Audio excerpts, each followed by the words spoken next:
MSR 27 న్యూస్కు స్వాగతం. విజయవాడలో గత 10 రోజుల నుండి ప్రజలు వరదల్లో చిక్కుకొని సర్వస్వం కోల్పోయి తినడానికి తిండి లేక కనీస వసతులు లేక అల్లాడుతున్న వారికి అండగా నంద్యాల జిల్లా ఆత్మకూరు భారత కమ్యూనిస్టు పార్టీ సిపిఐ బాధితులకు బాసటగా నిలిచి పట్టణంలోని చిరు వ్యాపారుల దగ్గర 10 ప్యాకెట్ల బియ్యం, అదేవిధంగా నిత్యావసర వస్తువులు, బెడ్షీట్స్ సేకరించి బాధితులకు ఇవి చేరే విధంగా సమకూర్చడం జరిగింది.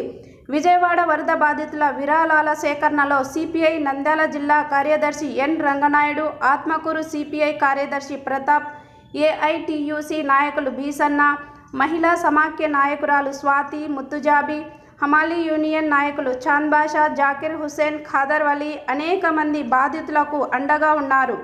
ఈ సందర్భంగా సిపిఐ జిల్లా కార్యదర్శి మాట్లాడుతూ, ఈ మధ్యకాలంలో ఇంత పెద్ద విపత్తును విజయవాడ ప్రజలు ఎప్పుడూ చూడలేదని, ప్రజానీకం అల్లాడిపోతున్నారని, వారిని ఆదుకునేందుకు భారత కమ్యూనిస్టు పార్టీ సిపిఐ ఆధ్వర్యంలో రాత్రింబవళ్లు కష్టపడుతున్నారని, అదేవిధంగా రాష్ట్ర ప్రభుత్వం కష్టపడుతున్నా కేంద్ర ప్రభుత్వం ఇంకా ఇంతవరకు ప్రకటించకపోవడం బాధాకరమని, ఆంధ్రప్రదేశ్ ప్రజానీకం ఆదుకోవాల్సిన బాధ్యత నరేంద్ర మోడీ ప్రభుత్వానికి ఉందని వారన్నారు.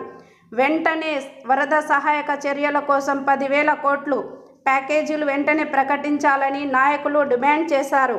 రైతాంగం పంటలు నష్టపోవడం జరిగిందని, వారికి నష్టపరిహారం చెల్లించే విధంగా చర్యలు తీసుకోవాలని డిమాండ్ చేశారు.